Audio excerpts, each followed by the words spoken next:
রাজধানীর মোহাম্মদপুর ও আদাবরে চলছে ছিনতাইয়ের মহোৎসব। ৩-৪ জন গ্রুপ ধরে চাপাতি হাতে ছিনতাই এসব এলাকায় নিত্যদিনের ঘটনা। রাতে তো বটে, দিনে দুপুরেও রেহাই মিলছে না।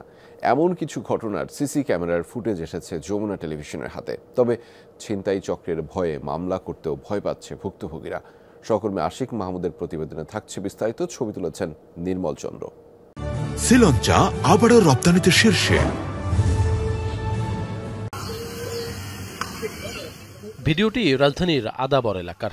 প্রথম দেখায় মনে হবে পড়ন্ত বিকেলে খেলনা হাতে দুই কিশোর হেলে দুলে হাঁটছেন, কিন্তু প্রকৃতপক্ষে চকচকে চাপাতি হাতে এই দুই কিশোর পেশাদার ছিনতাইকারী।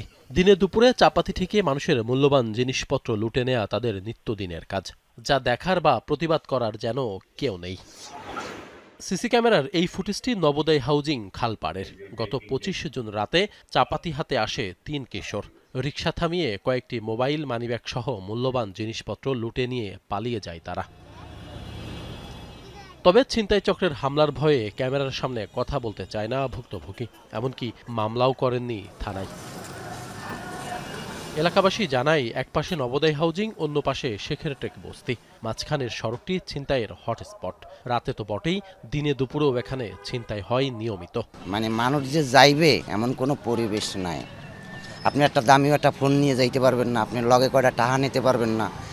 এই ব্রিজটা পারাবে, আর নাইলে এই গল্লির দেহারা বাইরে যাবে, বাইরে এরা অ্যাটাক করে। লগে থাকে 4 জন 5 জন, হাতে সামুরাই থাকে, চাপারি থাকে, যারা দিতে চায় না তাকে কোপাই দেয়। টাকা পয়সা না দিলে কূপ মারে, মনে করেন বাড়ি মারে। এরা কত টাকা আর মোবাইল এরা নিবই, দরকার মাইরিলেও নিব।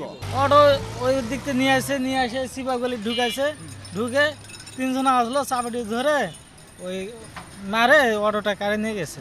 মানুষ তো জীবনের নিরাপত্তাই নাই।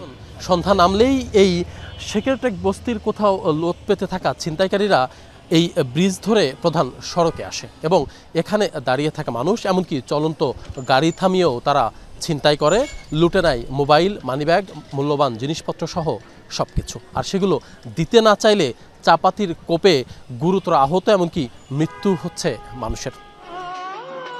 স্থানীয়রা বলছেন, এসব ছিনতাইকারীরা সবাই মাদকাসক্ত, উঠতি বয়সী কিশোর।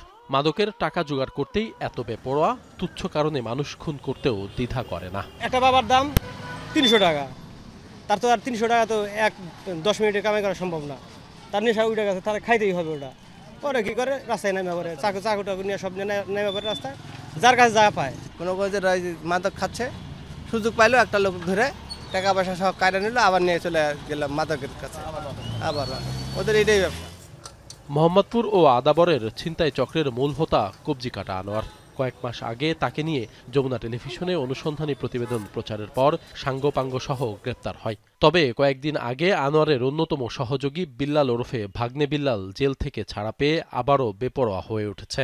তাদের সাথে নতুন যুক্ত হয়েছে দাঁত ভাঙা বিল্লাল। দৈনিক 4-5টা করে চেপ নিয়ে যাচ্ছে, না দিলে কোপ দিচ্ছে।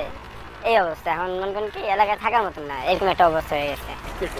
এটা হলো দাঁত ভাঙা বিল্লাল, ওর বাইনি আছে, ওদেরকে নিয়ে প্রয়োগ করতেছে। পুলিশ বলছে, ছিনতাই চক্রের হোতা একজন গ্রেপ্তার হলে অন্যজন মাথা চাড়া দিয়ে উঠছে। যখন যেই ছিনতাইকারী গ্রুপ এই ঘটনাটি ঘটায়, তাদেরকে আইনের আওতায় আনার পরে আরেকটি নতুন গ্রুপের তৈরি হয়। গোয়েন্দা নজরদারি রেখেছি যে কারা এগুলো ঘটাচ্ছে, তাদের ধরার জন্য আমাদের নিয়মিত অভিযান চলমান রয়েছে। ছিনতাই চক্রের এমন দৌরাত্ম্য থেকে মুক্তি চায় মোহাম্মদপুর আদাবরবাসী। আশিক মাহমুদ, যমুনা নিউজ, ঢাকা।